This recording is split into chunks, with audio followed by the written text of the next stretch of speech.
Martino. L'opinion populaire.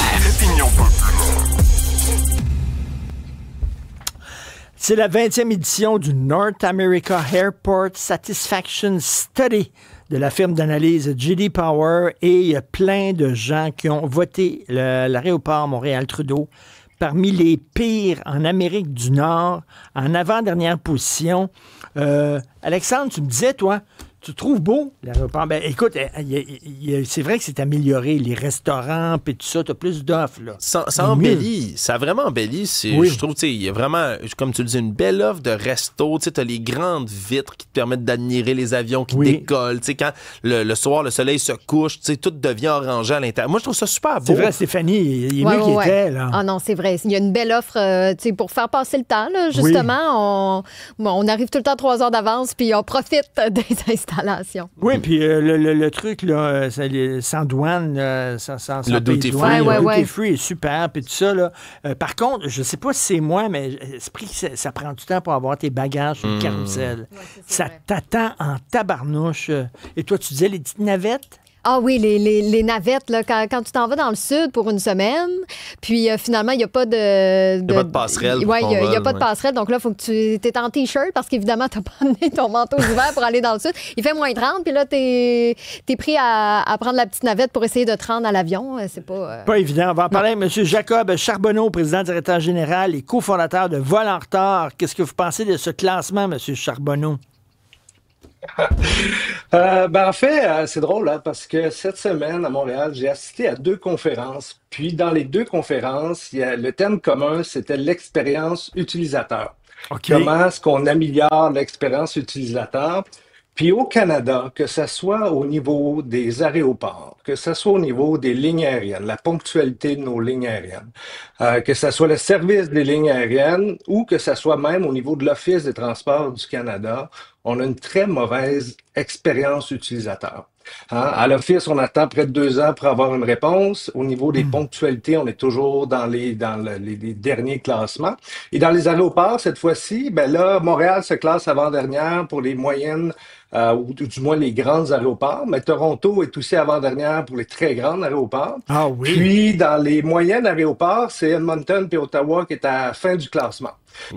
Pourtant, au Canada, ça coûte très cher voyager. Puis, on a un modèle utilisateur payeur, ce qui veut dire que les améliorations qu'on fait dans les aéroports, parce que là, il y a un plan de 10 milliards d'améliorations à l'aéroport de Montréal pour les prochains 10 ans, ben c'est la portion des taxes là, qui vont rechercher ces améliorations-là aux infrastructures.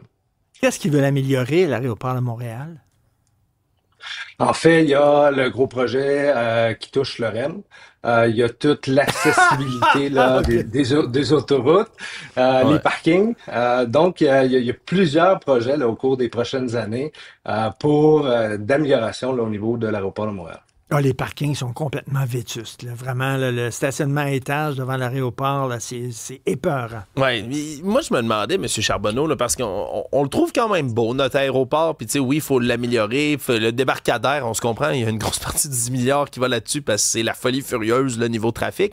Mais est-ce que c'est les vols, puis les retards des vols aussi qui jouent là-dedans? Parce que dans les autres classements qu'on a pour les lignes aériennes, Air Canada tombe toujours aussi dans les pires pour ce qui est des retards pour les vols. Puis on se comprend qu'il y a beaucoup de vols d'Air Canada au Canada, justement.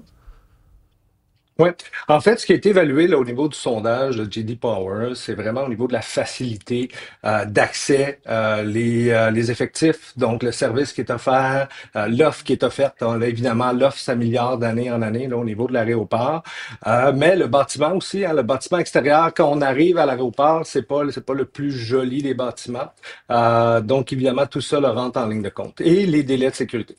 OK, et aussi, ben c'est ça, l'accès, dire, tu vas à l'aéroport Charles de Gaulle, il y a le métro juste dans l'aéroport, tu as un train de banlieue, tu prends le train, tu te rends directement dans le centre-ville de Paris.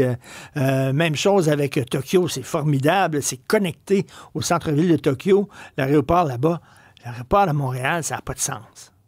C'est complètement débile. Non, puis je sais pas si vous vous souvenez, là, mais avec toute la congestion qu'il y a eu autour de l'aéroport, beaucoup de problématiques au cours des dernières années, là, de se rendre à l'aéroport, des gens qui ont dû attendre là, des heures pris dans des embouteillages. Donc, ça a causé plusieurs maux de tête aux utilisateurs, finalement.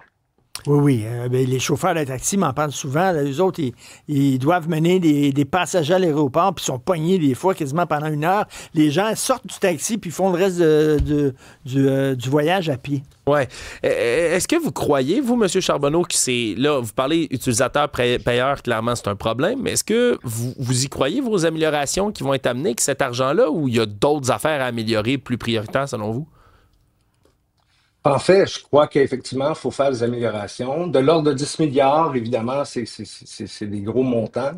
Évidemment, quand on parle d'utilisateurs payeurs, il faut s'attendre à ce que ce soit nos voyageurs qui payent déjà très cher. Là, on s'attend, il y a des projections qui, pour les prochaines années, là, que la portion des taxes sur un billet d'avion va aller jusqu'à 50% du prix du billet, ce qui est déjà énorme. Donc, il faut toujours regarder c'est quoi le service qu'on a, pour quel prix on a. Puis la problématique qu'on vit au Canada, autant avec nos aéroports que les transporteurs aériens, c'est qu'on n'a pas d'autre option. On est un petit peu pris là-dedans, puis on se contente d'avoir des taux de ponctualité qui sont pas bons.